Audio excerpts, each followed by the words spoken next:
want to bring on Ahmed from Biconomy to just share what they've been working on with their new recent launch of how we can make account abstractions a lot easier. So please welcome Ahmed on stage.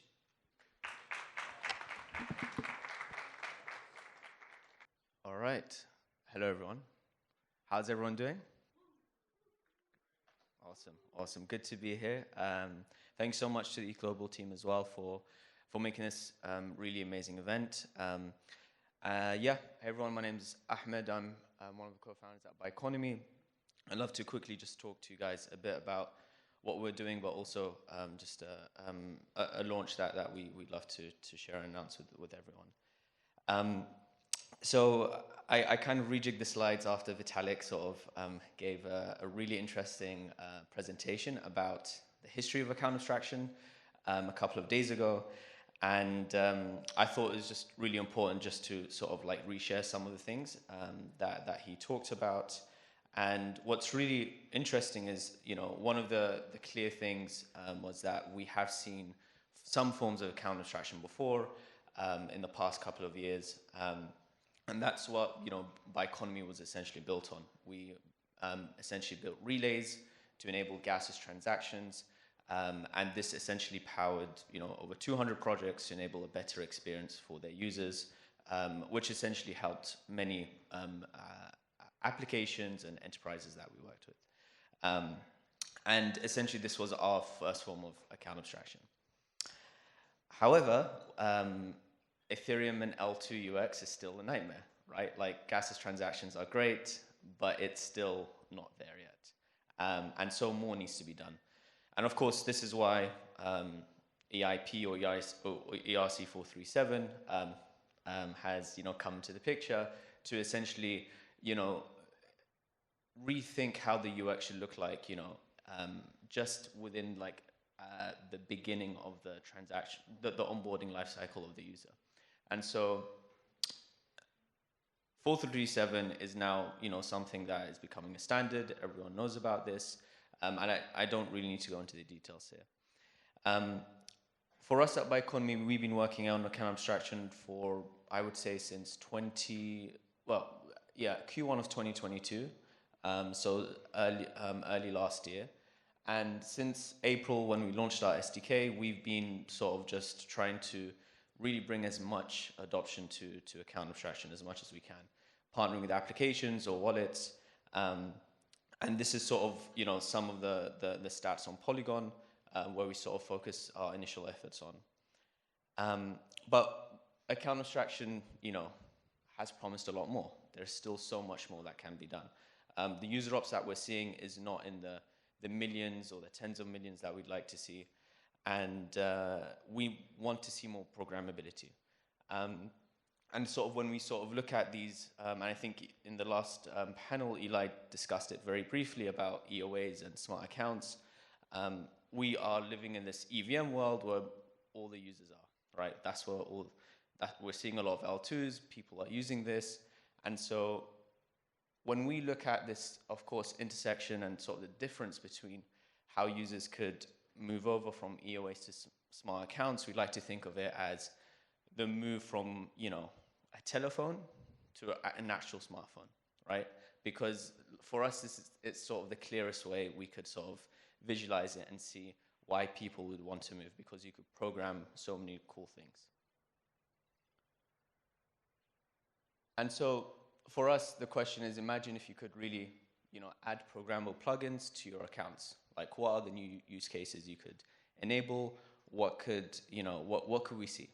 And essentially, you know, every plugin that could be added to an account could be a new capability. They could customize. They could be customized for any use case, and it could be built really by anyone in the community. And so for us, the way we like to think about it is to simplify Ethereum's UX.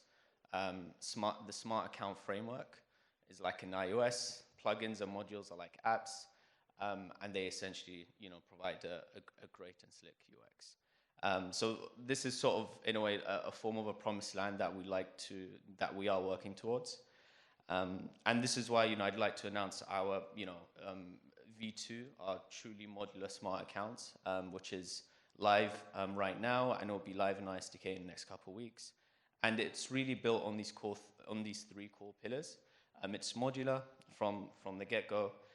It's as stateless as possible from the actual contract itself, and it's programmable. And so developers could actually customize the user journey in any way they want.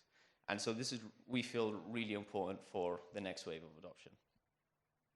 I like to show like a quick demo, and this is with one type of plugin, which is session keys, and that's the idea of essentially not having the user to always, sign every transaction. They could give some authority to the app. So here's, what a gaming application would look like before account abstraction or before the Biconomy SDK. So here the user is, essentially choosing, playing the game, selecting the racetrack, selecting the car, but for every interaction, they have to keep signing.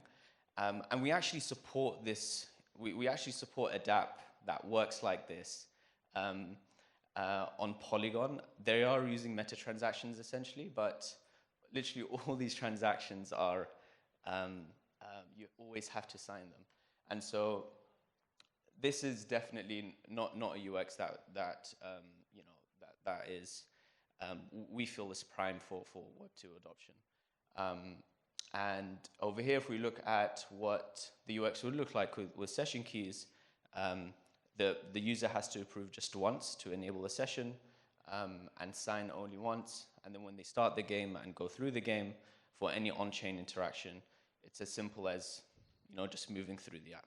Right? This is what we're used to. This is what Web 2 users are used to as well. So it's just a very simple demonstration of what a plugin, which we just talked a bit about before, how that could empower smart accounts even more and for users. I don't want to spend too much time on this slide, but this is essentially sort of what our modular SDK looks like. It's essentially bringing what we like to call truly modular smart accounts to Ethereum and to the broader L2 ecosystem. And for us, the reason why we wanted to start with modularity and enable modularity is because for the SDK itself, we work with a range of partners that maybe just want to use the smart accounts layer, and that's totally fine. There are folks that just want to use the infra layer, and that's totally fine as well. And so modularity is really built into the core to really enable dApps and wallets to easily have account abstraction capabilities, right? And for us, literally the goal is to increase the adoption of smart accounts, because otherwise, if there are no smart accounts, how will we get to user ops and this infra being built? High level sort of use cases on what plugins and modules could look like. These are some of the plugins that, in a way, we are launching with the launch of our smart accounts. So we're having passkeys and session keys live in the next couple of weeks. Account recovery is still being built, but we also know that the community will build different types of plugins. They will essentially enable different ways that users could actually program the smart accounts even more as well. And so we will see, a module marketplace, a registry, and of course we've seen the community also moving to a standard of the IP 6900 to enable composability between different modules and different smart accounts as well. So moving forward, these are sort of the buckets that we're really going to be focused on when it comes to the smart accounts layer. Standardization is really important, especially when it comes to these EIPs that we're seeing. I was just speaking to someone here about hooks. They're a very powerful concept, and it will enable way more features as well. Security is really important. As we all know, when it comes to any form of smart account for users, security is always of the utmost importance. Intents, this is a sexy topic it's been in the past couple months, but we are seeing more use cases for how smart accounts could be intent-centric, which is really cool. And right now, our SDK actually supports a couple of mobile apps, and we're seeing more mobile apps actually coming to market, and so really just enhancing that experience as well. So we'd like to welcome you all to the era of smart accounts, and we really feel that we're here to supercharge Ethereum's UX. Thanks a lot for listening.